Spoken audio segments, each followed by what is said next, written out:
නමෝ තස් භගවතු අරහතු සම්මා සම්බුද්දස්ස නමෝ තස් භගවතු අරහතු සම්මා සම්බුද්දස්ස නමෝ තස් භගවතු අරහතු Samma Sambuddhassa. Honor to him, the Blessed One, the Worthy One, the fully enlightened One. My utmost respect to the perfectly enlightened Samma Sambuddha, the noble doctrine of the Buddha, and the noble Mahasangha, the disciples of the Buddha. Hello everyone. Welcome to our Sunday Dhamma Talk series. Today is Dhamma Talk number 115, and I'm going to discuss today Dhammapada, Atta Vagga, the self, the importance of self-care and responsibility. Today, we delve into an important teaching from the Dhammapada, specifically from the Atta Vagga chapter. In these verses, the Buddha emphasizes a simple yet profound truth: the path to peace, happiness, and wisdom begins with taking responsibility for our own lives. The Buddha reminds us that self-care, mindfulness, and self-discipline are essential in cultivating a balanced and harmonious life. We often look towards our guidance, help, and validation, but the Buddha urges us to first look inward. By mastering our own mind and actions, we can create the foundation for a wise and compassionate life. This teaching is not just about personal growth, it's about setting an example for others and contributing to the well-being of the community. In today's Dhamma Talk, we will explore these teachings and reflect on how we can incorporate them into our daily lives. By the end of this talk, I hope we will have a clearer understanding of how self-care and self-discipline play a crucial role in our journey towards enlightenment. Let's take a moment to reflect on how we can apply these teachings in our own practice for the benefit of ourselves. Let me start with chanting this wonderful Dhammapada. You can also join with me in chanting Dhammapada Atta Vagga.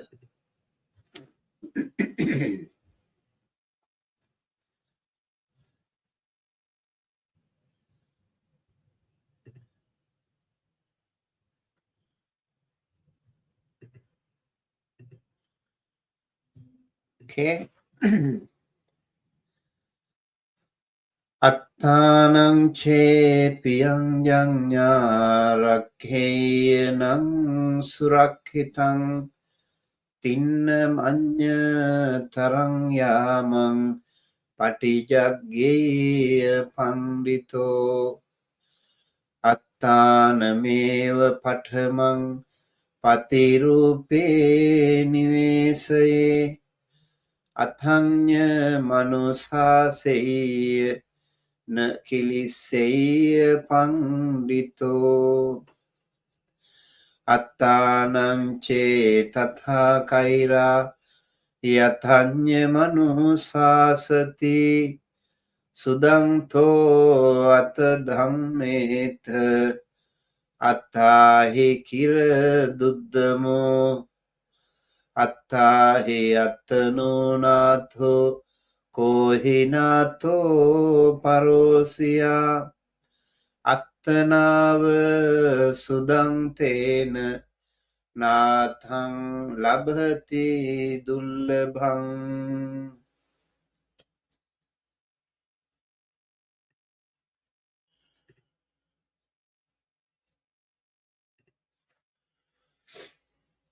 Attanav Katang Papang Atta Attajang Atta Sambhavang Abhi Mathati Dummedhang Vajirang Vasamayang Maning Yassa Achanta Dusilyang Maluva Salavimyotamang Myotatang Yassa Achanta Dusilyang Maluva Salamyotatang Karotiso Tatatanang Yatanang Ichati Diso Sukharani Asadhuni Attano Ahitani Cha Yang ve hitang cha sadhum cha tang ve parama dukkharang.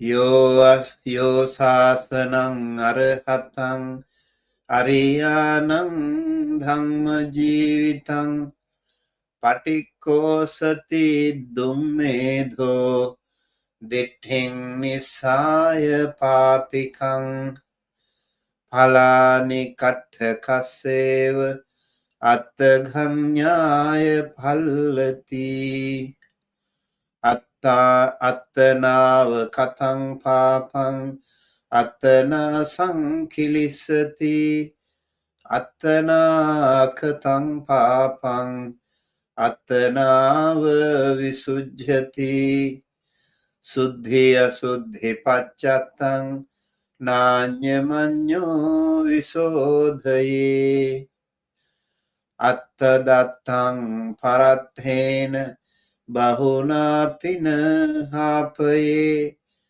attadattang abhiññāya sadattha pasutosya.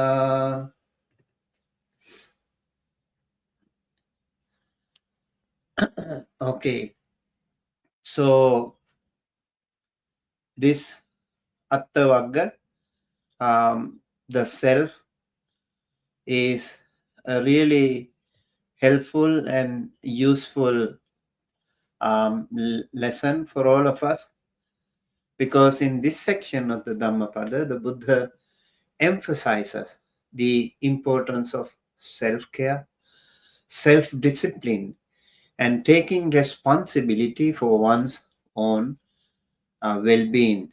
Here is a simple explanation of the key teachings. For for example, here we can see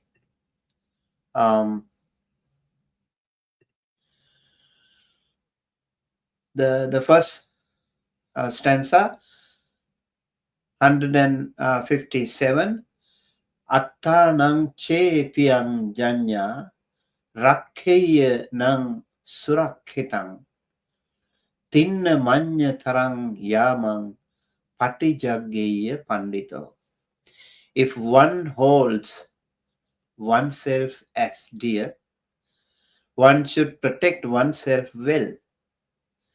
One who's wise should be aware through all the three virtues. So if you love yourself, you have to protect yourself well, and that's how you have to take care of yourself. The self-care thing, I think, in Buddhism is really emphasizing. Every time you start with yourself, It's not being selfish, but to begin with, we have to we have to start with ourselves. So self care starts from yourself, and then you can radiate that positive energy, yeah, that wholesome energy with the rest of the world. So over here, the Buddha talks about that very, very beautifully. And uh, if you hold yourself dear, then take care to protect yourself well. A wise person should remain mindful and aware throughout the day and night, always guarding their actions and thoughts. There was a, a person called Bodhi Raja Kumara. When the Buddha explains about this background story, while staying at Bhesakala wood, the Buddha told the story of Prince Bodhi. Kumara means prince. Bodhi Raja Kumara. Raja Kumara means royal prince. Prince. So Bodhi is his name, really. So, in relation to this verse, the Buddha explains about the story. Prince Bodhi, having built a magnificent palace, invited the Buddha to a special alms meal. The prince had the palace decorated with scents and incense, and a cloth was spread from the threshold to the room's interior. He made the vow that if he were to have children, the Buddha would step on the cloth. When the Buddha arrived, he did not move, but instead looked at Ananda. Ananda understood and asked the prince to remove the cloth. Afterward, the Buddha entered the palace and accepted the meal. The prince later asked why the Buddha did not step on the cloth. And the Buddha explained that the prince and his wife would not have children due to their past evil deeds. In a previous life, they had survived a shipwreck and lived on a deserted land, feeding on birds, eggs, and fledglings without any remorse. These karmic consequences, prevented them from having children in this life. Even little incidents like that can make an impact. So the Buddha concluded by teaching the prince that one who loves oneself must guard their actions at all stages of life, or at least during certain periods, to avoid negative consequences. See, sometimes you tend to relax or tend to forget, tend to neglect that your self care. Um, so, this is very important when it comes to self care. We really have to make sure that um, we we protect ourselves, we guard ourselves, our mindfulness guard ourselves.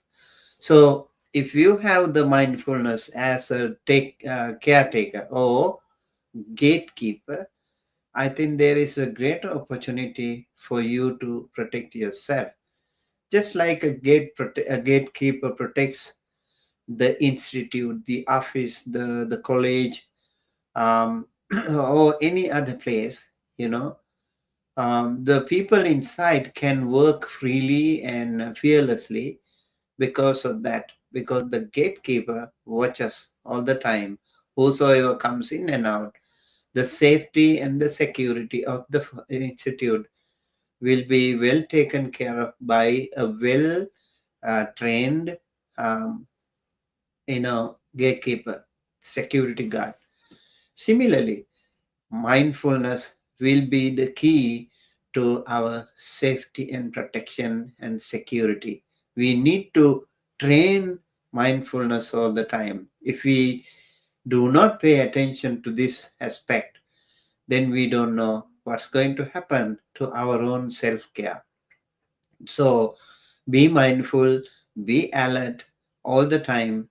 That wise reflection on all the activities can be very helpful. So, whenever you have negative emotions or something happens within you, you need to be mindful. Every time you keep doing it, your self care will be improved. So that is why we need to take care of ourselves. And uh, after that, we can move to the second stanza over here. Um, Attanav katang attanameva patamang pati rupe nivesaye atanya manusaseya na kiliseya pandito. One should first establish oneself in what is proper. One may then teach others, and such a wise one is not blamed by others. You see, one should first establish oneself in what is proper. So, attanang eva patamang. Patamang means first. Attanang eva oneself. Pati rupe nivese. In suitable and proper conduct. We should have that um, before instructing others or before asking others. We have to practice ourselves, and then athanya atha anyang anusaseya. After that, you can teach others. Nakili seya pandita. That way, the Pandita, the wise person, Kilisseya means will not be blamed or will not be defiled. This this stanza again is a very very helpful stanza, and over here, um, first focus on improving yourself and establishing good habits. So we need to cultivate those good habits. Maybe we need to start with little habits, little good habits, simple acts of niceness, kindness, generosity. Those little things should be practiced. Um, Once you worked on yourself, you can teach others, and others will respect you for your wise conduct. So that's how to be smart, to be wise, to be nice. In this, the background of this story, summary of the story. If we take the summary of the story, Venerable Upananda, Shakyaputta.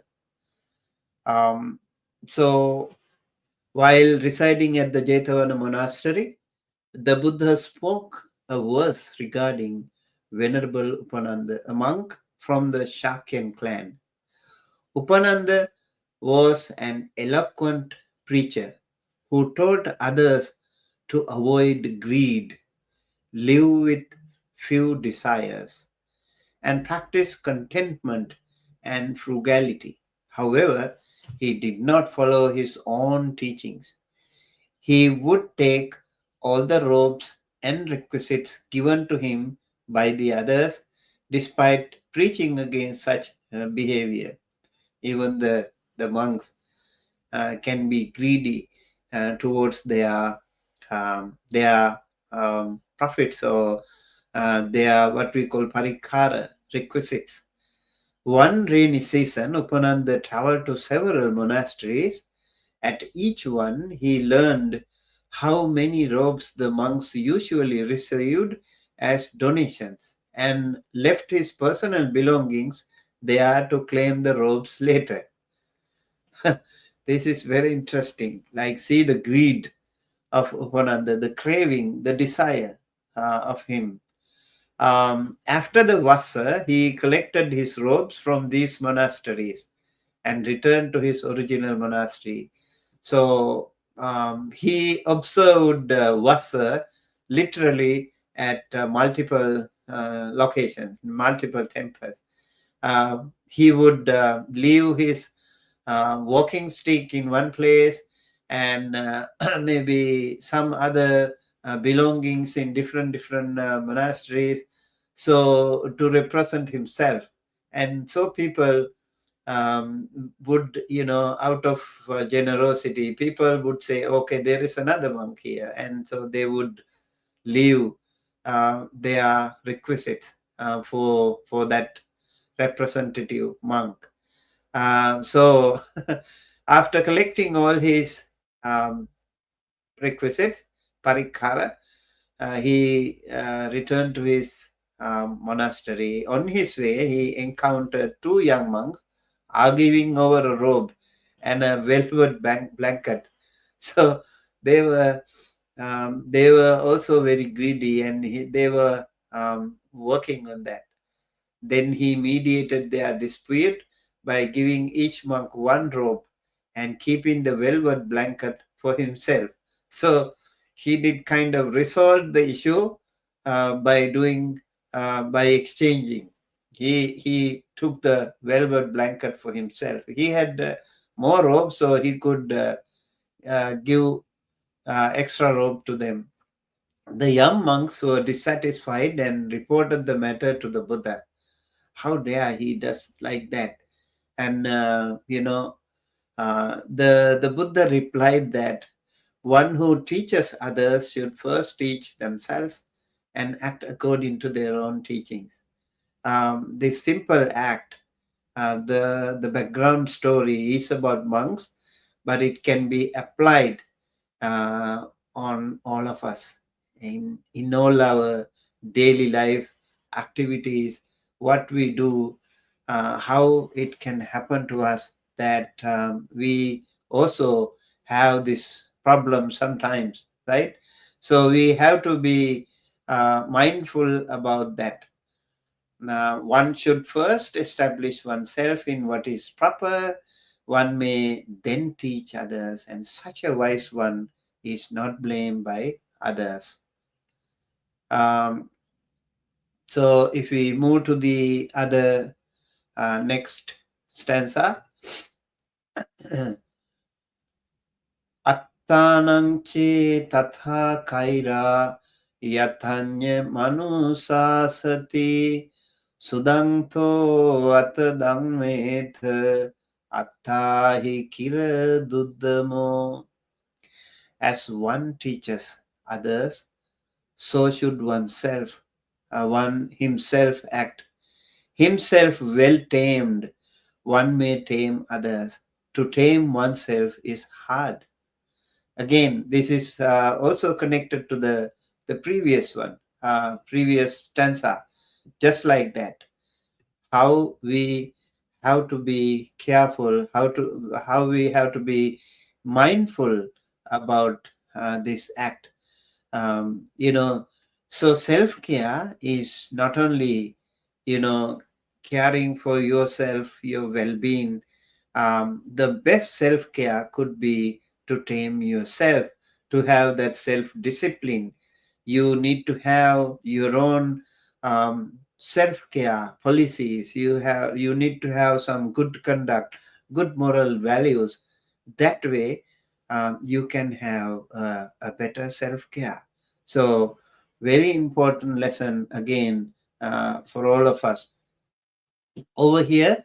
um, so as a teacher, it's important to practice what you preach every time. Sometimes as a parent, you also teach your children, but you have to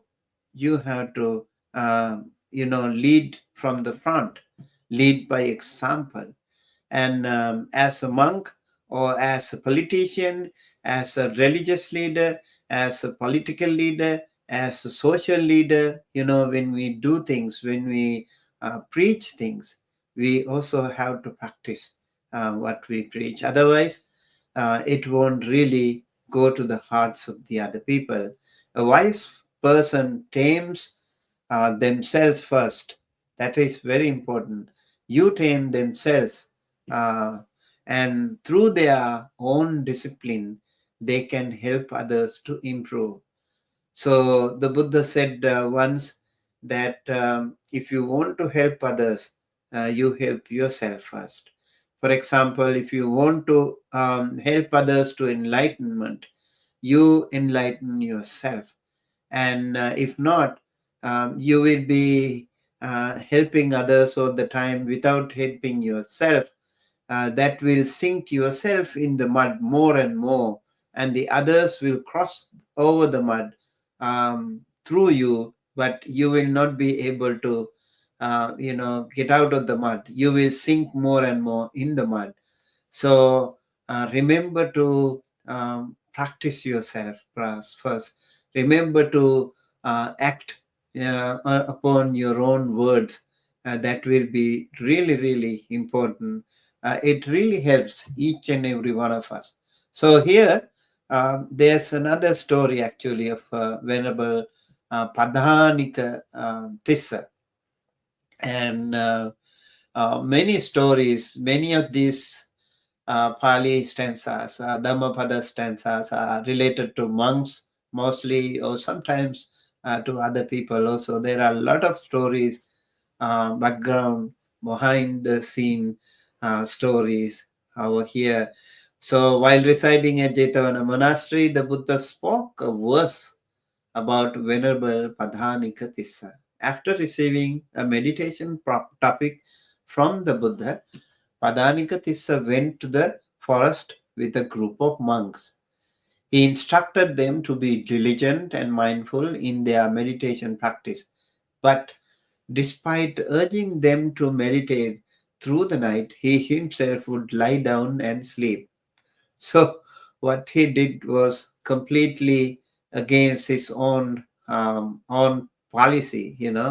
He was asking, he was encouraging his team members to stay awake and practice more diligently throughout the night, meditate, and then he wouldn't do it. The young monks, following his instructions, meditated through the night, three watches. Three watches means the first watch of the night, the middle watch of the night, and the late watch of the night. So the night was divided into three sections.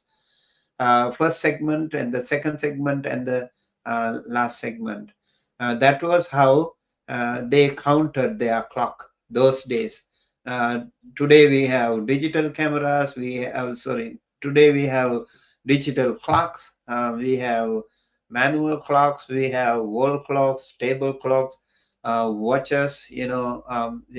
Hand carried watches. So we have many ways to uh, look at the time. Alarm clocks we have, but those days they didn't have.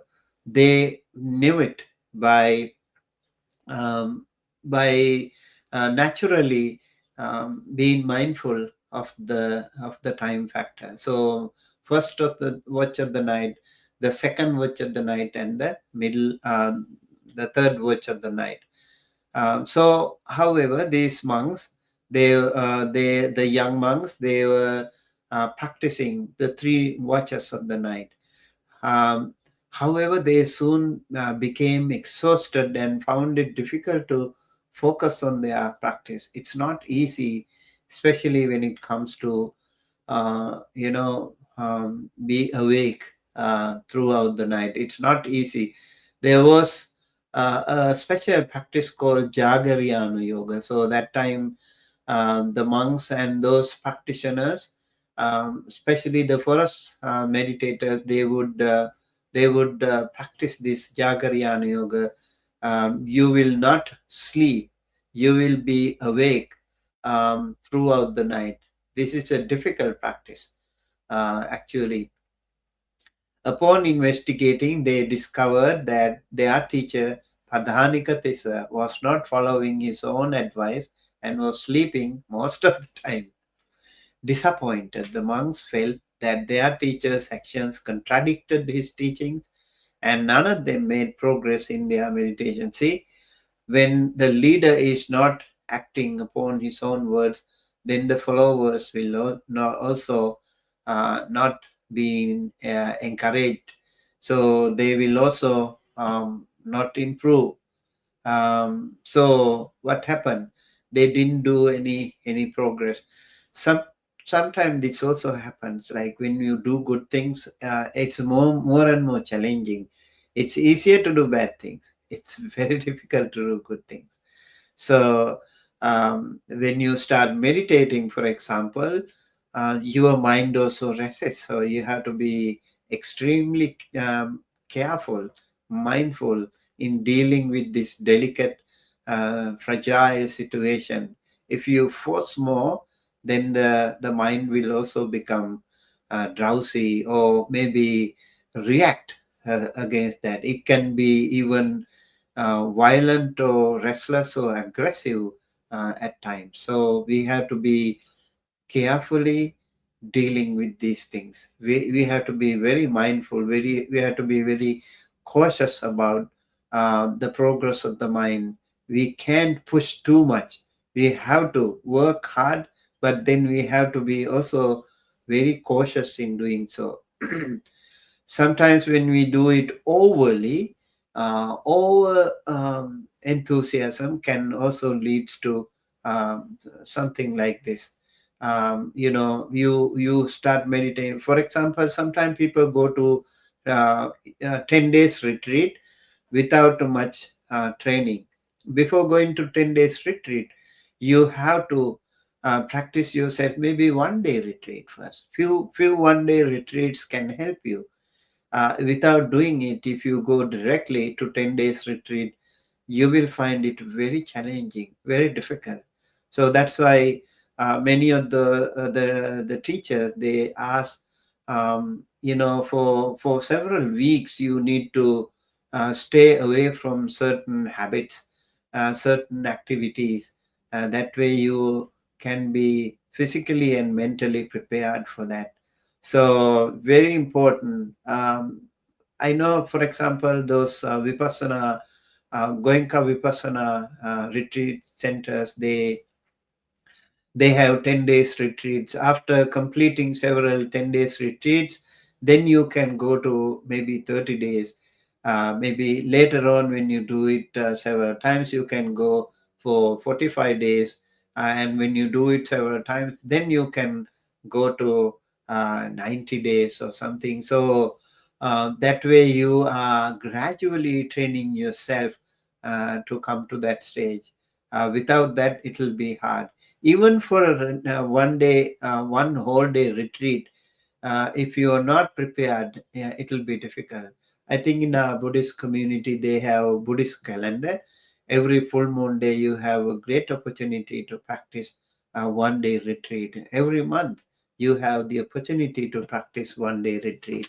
So many people would actually observe 8 precepts. Some even practice 10 precepts. Some practice from morning till 4 o'clock something, and then release their precepts. I think in order to get the best benefit on the full moon day, Uposatha day, you need to practice 24 hours. For example, Vikala Bhojana, like taking untimely food, you won't be able to practice it if you release the precepts after 4. So you need to stay away from solid meal for the whole day. I mean afternoon till the other day. That way your practice will be complete. So it's important that you practice like that. Remember these little things. We being prepared yourself by practicing yourself. You can prepare yourself. You can train yourself to a greater goal. So Even for a 1 day practice, prior to that, you need to practice daily, at least for a few hours, maybe 1 hour, to begin with. And then if you practice 1 hour daily, it will be easier for you to prepare yourself mentally and physically, to practice the entire day, 1 day practice.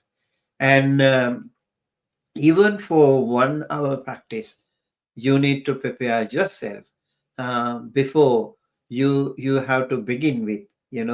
Sitting 1 hour like rock solid, unshaken body is not easy. It will give you so much body pain if you are not prepared for that.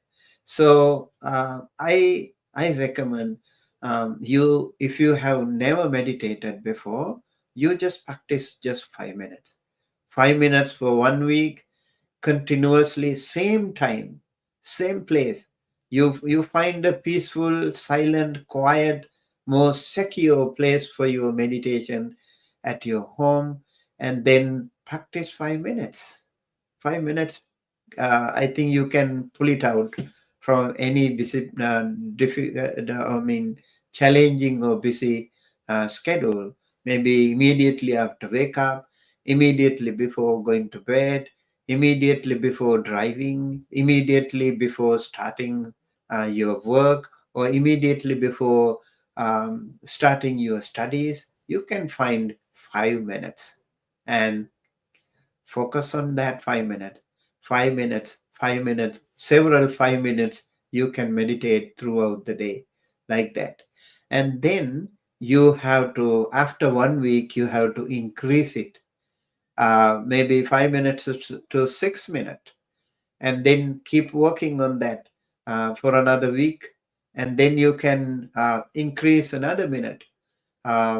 You probably can use Insight Timer app, so that it will give you um, better alarm clock, or you can even use alarm clock, 5 minutes, 6 minutes, and then 7 minutes in the other week. So the following weeks you keep improving, and then the more you practice, the more you sit longer, quieter, you will see that your body and mind is adjusted to that. So that's why it's important to practice, this continue to practice, and gradual improvement of your sitting can be very important. Remember, 5 minutes is so different, so beautiful and peaceful.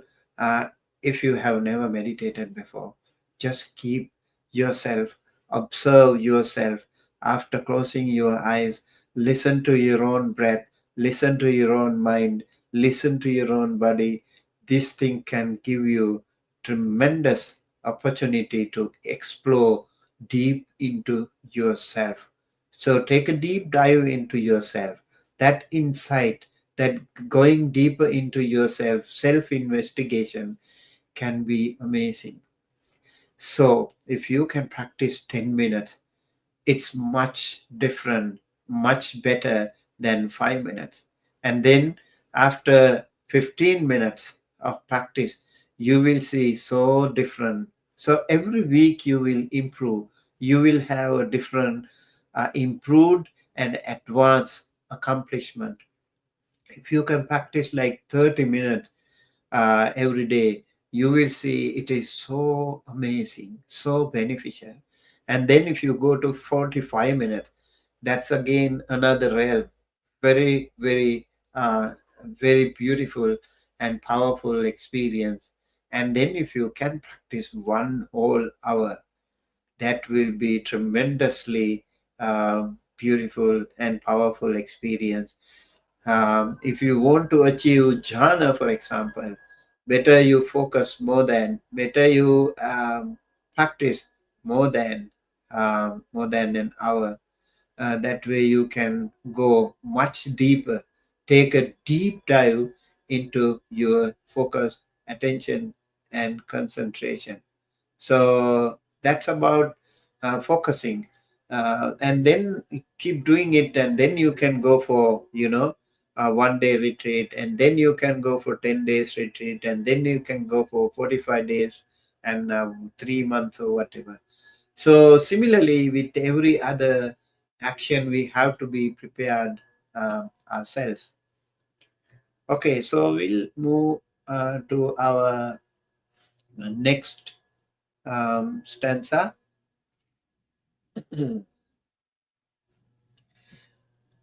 Attahi attano natho kohi natho parosya attanava sudantena nathang labhati dullabham. Oneself indeed is one's savior. Who else could refuge be as a savior? By good training of oneself, one gains a savior, hard to find. So this is again a very famous stanza. How to prepare ourselves. This um, your greatest savior is yourself. No one else can replace that. Okay, by training yourself well, you can find peace and security, which is hard to achieve without self-discipline. Over here, the background story of Kumara Kassapa's Venerable Kumara Kassapa's mother. While staying at the Jetavana monastery, the Buddha spoke a verse about the mother of Kumara Kassapa, a young married woman who was unknowingly pregnant, joined a group of nuns led by Devadatta. Uh, when her pregnancy became obvious, Devadatta ordered her to return to household life. She explained that she had not intended to become a nun under Devadatta's guidance and asked to go to the Buddha instead.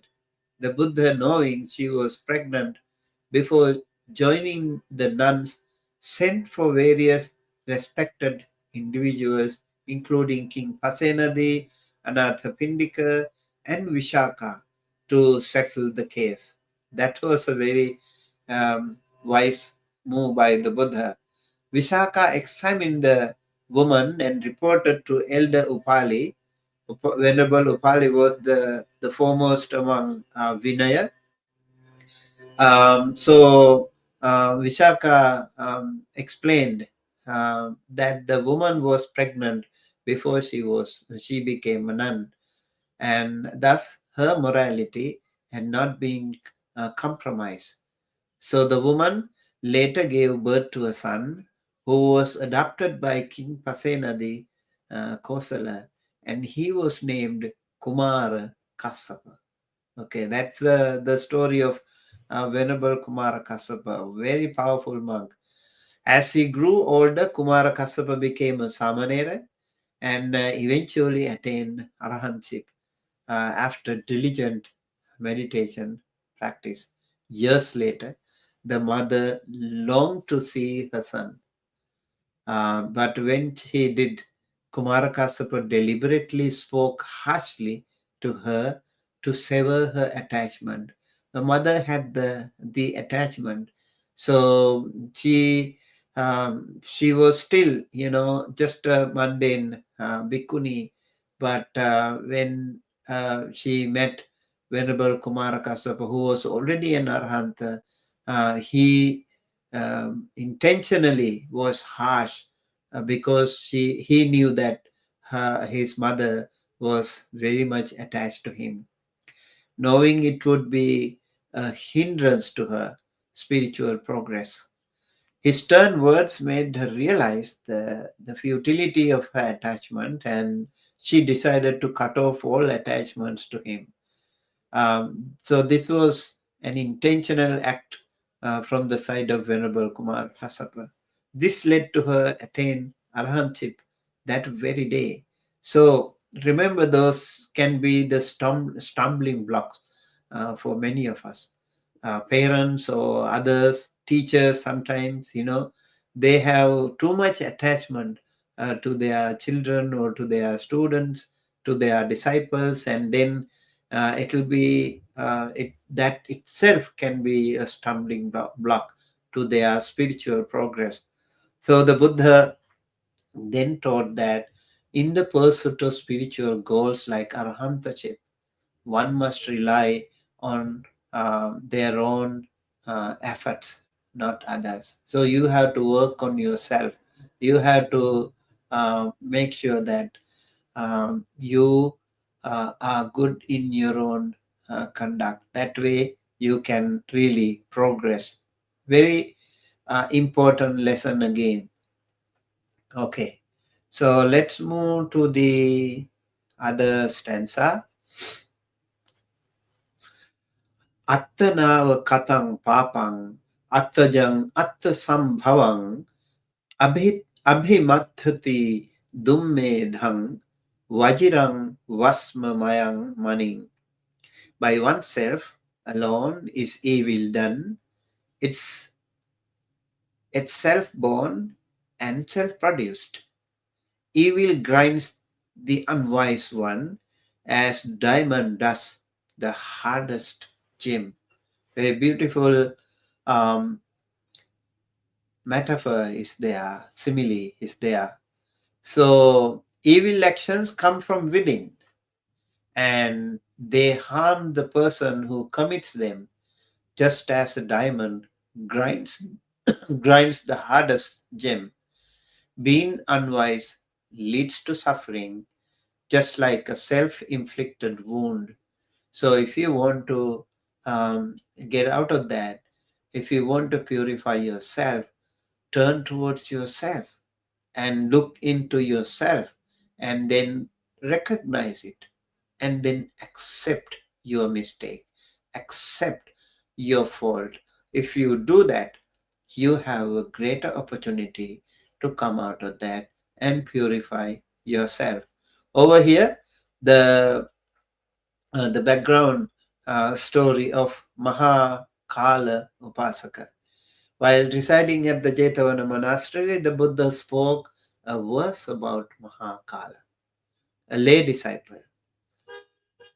One fast day, Mahakala observed the 8 moral precepts, what we call Atta Sila, and listened to Dhamma discourses throughout the night. During the night, some thieves broke into a house, and as they fled, they dropped their stolen property near Mahakala, who was washing his face at a pond. The owner, seeing him with the stolen goods, mistakenly thought he was one of the thieves. They beat him severely, and Mahakala died from the injuries. In the morning, some monks found Mahakala's body and reported the incident to the Buddha, expressing that he did not deserve such a death. The Buddha explained that although Mahakala did not deserve this death, based on his current good deeds, he was actually paying for an evil act from his past life. In that previous life, as a courtier, he had killed a man after falling in love with his wife. The Buddha reminded the monks that evil deeds leads to suffering, even in future existences, and can lead one to the lower realms, to the apayas. So this um, story is a very powerful reminder uh, to all of us. By oneself alone is evil done. Sometimes we want to accuse others for our own faults, our own mistakes. We all the time try to, justify your own act. Okay, I did it because of the other person. I blamed that person. I yelled at him because he or she was doing this and that. and then I punish that person, or I revenge upon that person, because of that person's fault, not my fault. So all the time we try to justify our own act. See what happens here. You spoil yourself, and you purify yourself. You make yourself dirty, and you make yourself pure. It's all up to you. You are responsible for your own karma, your own act. So the Buddha uh, reminds us how important it is to, if you want to be self-protective, if you want to guard yourself, think of it in all the watches, all throughout the day. You have to be mindful of your own act. This again is a very important lesson to all of us. Next stanza: Yassa achanta dussilyang malua sala mivotatang karoti so tatathanang yathanang ichati diso. And over here, he whose conducts um, very bad, like a sultry strangled by a malua creeper, or in today's context, we can say oak tree choked by ivy. So he does harm towards himself what enemies would wish. Another interesting story here, right? Uh, so here, um, a person who acts wrongly, causing harm to themselves, is like a tree strangled by a creeper. Their actions are harmful to themselves, just like an enemy's wish for their downfall. Sometimes enemies want your downfall, and you foolishly fall into their trap. And let's say someone is trying to hurt you, and you react, and then what happens? That's exactly what they want. You will become restless then.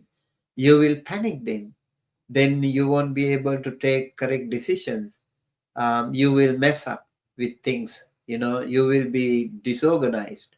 That way, you will have lots of faults, lots of failures in your life.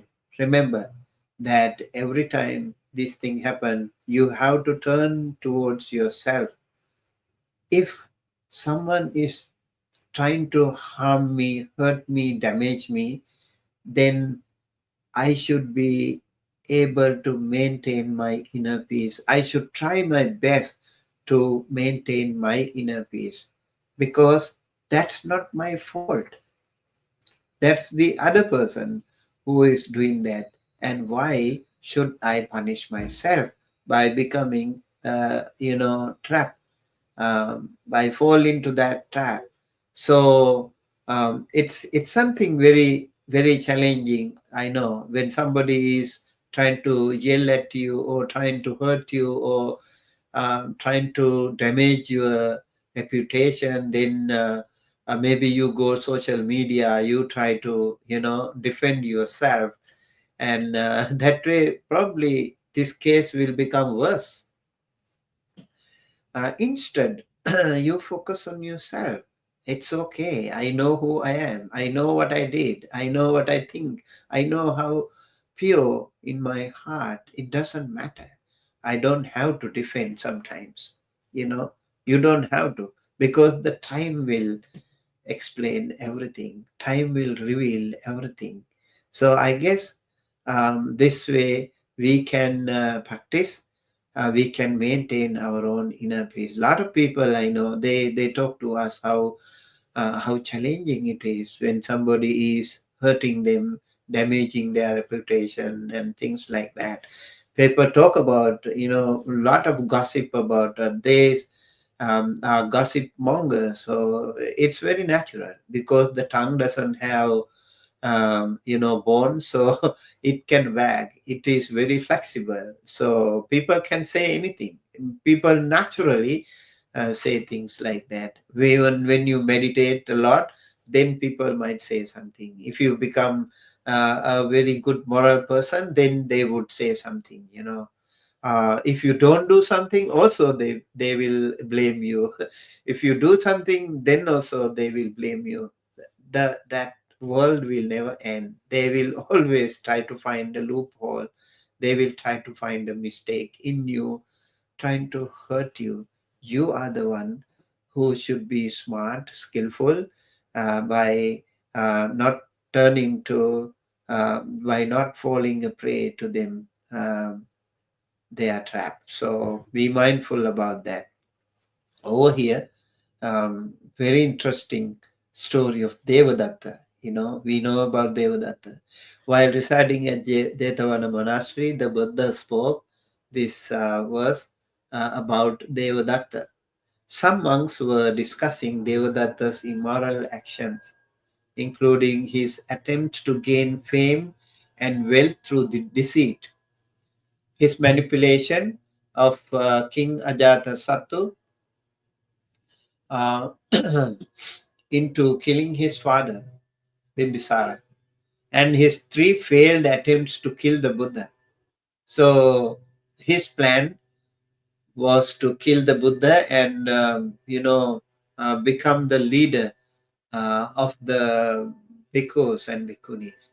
And then he asked King Ajatasattu to kill his father and become the leader of that kingdom, and then we can run the world. That's what their plan. That's what Devadatta's plan. So they expressed their belief that Devadatta was wicked and incorrigible. The monks um, the, talked about this. Then the Buddha responded by explaining that Devadatta's attempts to harm him were not limited to this life, but had occurred in past existences as well. He shared a story from a past life when the Buddha was born as a deer and Devadatta was a deer stalker. The deer stalker tried to kill the Buddha deer by waiting in a tree with a spear. However, the deer, sensing danger, cleverly avoided him and addressed the tree, claiming it had broken nature's law. The deer stalker, realizing his mistake, acknowledged that his evil deeds would follow him. The Buddha concluded by teaching the monks that just as a creeper strangles the tree it clings to, those without morality, driven by lust, are ultimately led to suffering in the lower realms or niraya or apaya. So that's the story of this. Again, very, very important that we focus on this. We take these things into serious considerations. Um, so, how important it is to have good moral values, good moral conducts. How important it is to cultivate this within us. Let's move to the other stanza. Sukarani asadhuni attano ahitani cha yangve hitancha sadhuncha tangve paramadukharam. Easy is what's bad to do, what's harmful to oneself, but what is good of benefit is very hard to do. Yeah, so it's always easier to do wrong things. It's so difficult, it's so challenging to do right things. If you do wrong things, you will have a lot of friends. If you do right things, you will have only very few friends. This is the truth. Okay. But you continue to have confidence within you. Have faith in your practice. Be confident. Do good. and be good all the time, and the truth, the fruit will come upon not only yourself but also others. Look, throughout the last 2500 years, there was only one Buddha in the world. See how many millions and millions of people and the Devas have been benefited. There was only one Jesus Christ. There was only Muhammad, Prophet Muhammad, one person. And those wonderful spiritual leaders, they have changed the world for the better, you know. So the Buddha has changed the world for the better. His amazing loving kindness practice, his amazing compassion, his wisdom, they have, you know, contributed directly to the well-being and happiness of the many. So non-violence, generosity, being nice, being kind to others, help many, and that way you see those simple acts of kindness and niceness can change the world for the better. So don't worry about the number. Just think of the quality. So quantity doesn't matter. Quality really matters. Buddha started with 5 people, and then he grew into millions, thousands, and millions later on. So we always can start with a few of uh, good-minded, like-minded, good hearts, and then you can continue to grow and inspire the world for the better. This is very, very important lesson again. Over here, um, difficult in doing good, right? It's easy to do bad things and harm oneself. However, doing good, which brings true benefit, is difficult but worth the effort. The story of schism in the Sangha. While staying at Veluvana Monastery, the Buddha spoke a verse regarding Devadatta, who caused the schism in the Sangha. Sangha Beda, very, very bad karma. Sangha Beda is a very bad karma. We call Anantariya Papa karma. It's an unpardonable sin if you do that. One day Devadatta suggested that due to the Buddha's old age, the leadership of the Sangha should be entrusted to him. The Buddha rejected the proposal and rebuked Devadatta, which caused Devadatta to harbor resentment. He attempted to kill the Buddha 3 times, but each attempt failed. Devadatta then proposed 5 new rules of discipline for the monks living in the forest. He said, he gave this proposal to the Buddha. He said, every monk should live in the forest. Every monk should rely solely on alms, pindapata only. Every monk should wear robes made from cloth found in rubbish heaps. Every monk reside should reside under the trees, rukkamula. Every monk should avoid fish or meat. They should all be strict vegetarians. Then the Buddha did not, while the Buddha did not object to these rules for those who chose to observe them, he did not want to impose them on all monks. I think this is a very, very wonderful, positive side of the Buddha's teaching. He was thinking of that humanity, that human side of people. Devadatta argued that his rules were superior, and some new monks supported him. When the Buddha confronted with Devadatta, he admitted to attempting to create a schism in the order. So Buddha said, if someone is willing to go that hard way, he or she can do it. If you don't want to sleep all night, you want to practice meditation, okay, if you are ready, if you are prepared for that, go ahead and practice that Jagarayana yoga. But he did not impose that on all monks. He was moderate in some cases. He even said at the time of his, passing away, great parinibbana, those minor precepts can be adjusted, depending on the weather, depending on the location, logistics, and situations, conditions. You have to survive.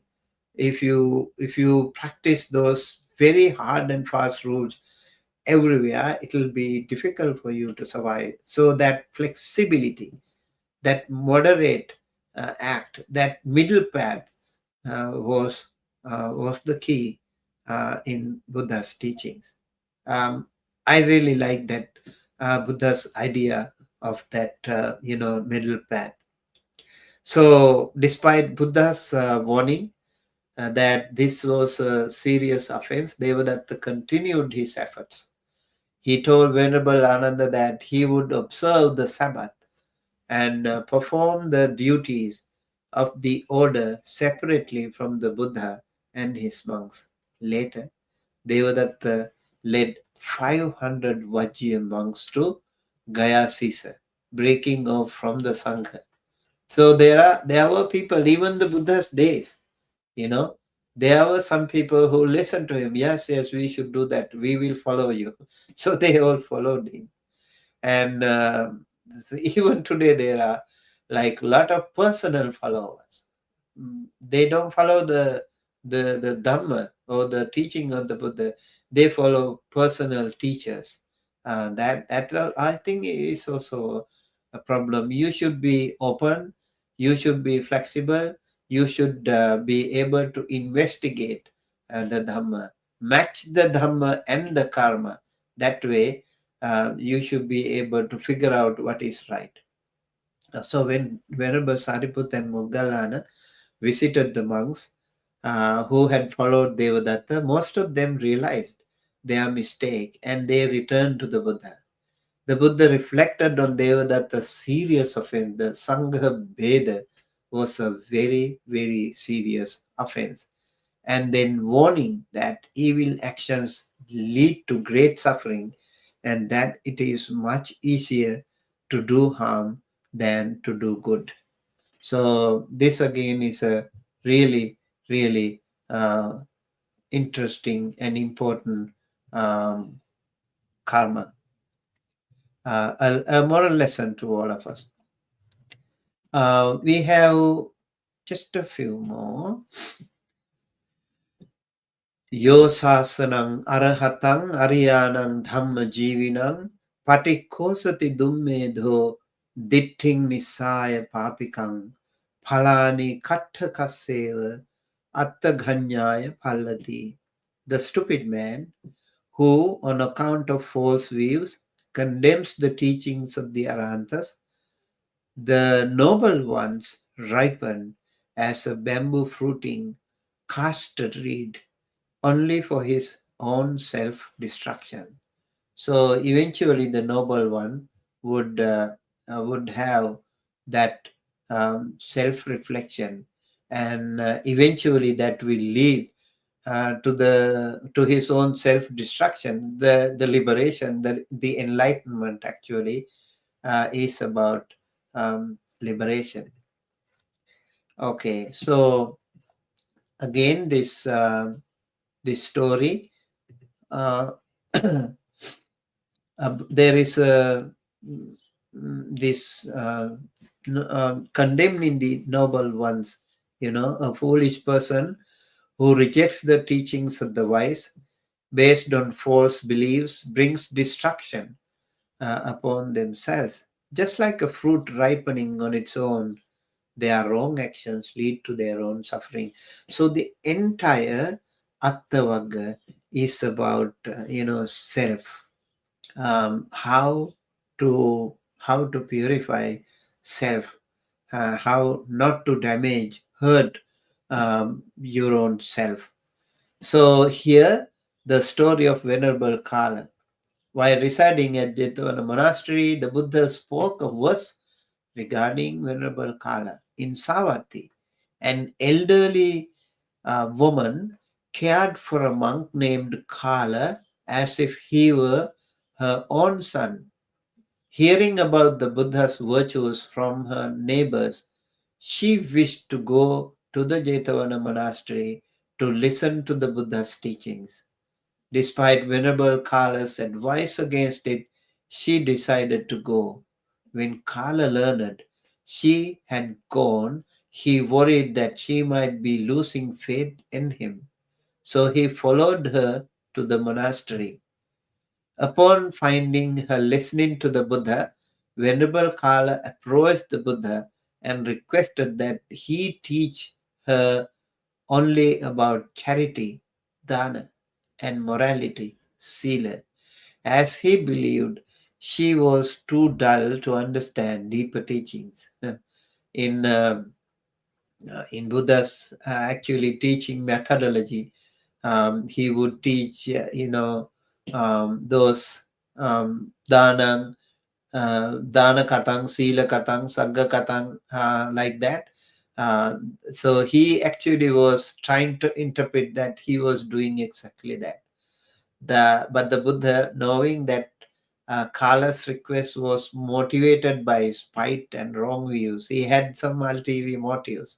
So Buddha rebuked him, saying that Kala's foolishness and wrong understanding would lead to his own ruin. At the end of the discourse, the elderly woman attained Sotapatti fruition, a significant stage of spiritual progress. So, by becoming um, Sotapanna, one can make a big change, huge change in their life. That person will never be born in the lower realm, and that person has the opportunity to attain arahantship, what we call satta khatu parama.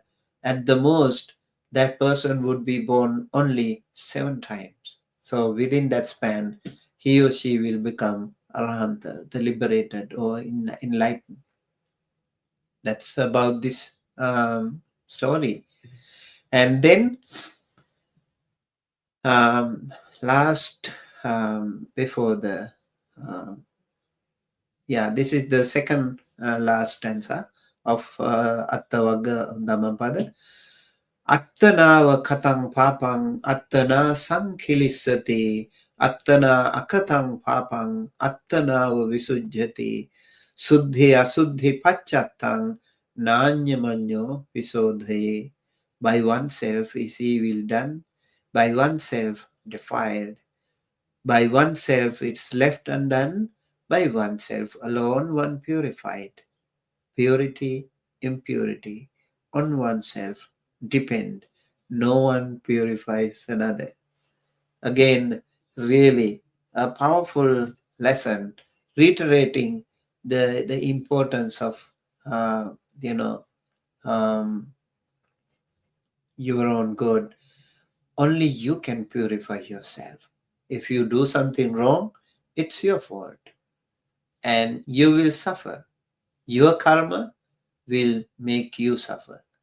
But if you refrain from evil and work to purify yourself, you can find peace and clarity. No one else can do this for you. I like that idea of, self responsibility. You don't depend on others, any other external factor or force, but you depend on yourself. You focus on yourself. You purify yourself. That is really, really important practice. Again, the story of Venerable Kala. While residing at the Jetavana monastery, the Buddha spoke this verse about Chula Kala, a lay disciple. Chula Kala observed the Uposatha precepts and spent the night at the monastery listening to the Dhamma discourses. The next morning, while washing his face at a pond, some thieves dropped a bundle near him. The owners of the stolen property mistook him for the thief and beat him. Fortunately, some slave girls who knew him testified that he was not the thief, and Chulakala was released. So we had the same, very similar story just a while ago. That time, that person was beaten to death, but luckily, this person over here, Chulakala, was saved because there were some slave girls who rescued him. Then the Buddha later explained to Chulakala that he was saved not only because the slave girls testified on his behalf, but also because he was innocent, having not committed any theft. The Buddha taught that those who do evil go to the lower realms, Niraya or Apaya, while those who do good are reborn in the Deva worlds or attain Nibbana. So this should be the way to happen. At the end of the discourse, Chulakala attained Sotapatti fruition. So he became stream enterer. That's about Chulakala's story. Okay, so the last but not the least, Attadattang parathena bahuna pina hapaye attadattha mabhinyaya sadattha pasutosya. Let none neglect their own welfare for the sake of others' good, however great. Know well one's own welfare, and to that good should he attend. Very important lesson to end, to wrap up the Atta Vagga. Do not neglect your own well-being for the sake of others. Sometimes you overwhelmingly work on others, neglecting your own well-being. So see that keeping um, that boundary, it's really important. While it is good to help others, always prioritize your own welfare and make sure you are doing what is best for your own growth. Because when you become completely pure, when you get rid of yourself, when you are out of danger, then you become a safer and secure person. Later, you can help many others. So keep doing all the good things, all the social welfare activities, everything you do it. Even for kids, you try your best, but then you should not go out of your boundary, not to the limit that you hurt yourself. Many a times it happened to us. We hurt ourselves by going out of the box, maybe out of the boundary. So over here, Venerable Attadatta, while the story here, while residing at the Jetavana monastery, the Buddha spoke a verse about Venerable Attadatta. When the Buddha announced that he would soon attain Parinibbana, many monks became anxious and stayed close to him. However, Attadatta determined to attain arahatship during the Buddha's lifetime. He was very hardworking, very, um, very um, uh, laborious monk. He really worked hard. He focused on his meditation and practice and did not go to the Buddha. Other monks, misunderstanding his actions, brought him to the Buddha, claiming that he did not show the same reverence as they did. The Buddha explained to the monks that Attadatta's intention was to attain arahantaship before the Buddha's parinibbana, which was why he had not been seeking the Buddha's presence. The Buddha then taught the monks that true homage is not given through mere offerings or visits, but through practicing the Lokuttara Dhamma, the supramundane Dhamma, the wonderful practice, higher spiritual practice, the higher teachings he had shared. After the discourse, Venerable Attadatta attained arahantaship. So, in summary, the Buddha teaches us that self-care, self-awareness, these are really, really important matters. You can see now how self-care is so, so important. Self-care is very, very, very key to us. And self-awareness, self-care is also about self-awareness. And self-discipline is also a part of that. This is a full package, all inclusive when it comes to self-care. It's not being, one-sided selfishness. It's about self-awareness. That way you won't harm yourself, you won't harm others. You practice, you purify yourself. When you become a pure person, when you become an enlightened person, many others will be much more benefited. So, self-discipline. These are the foundations of a peaceful life.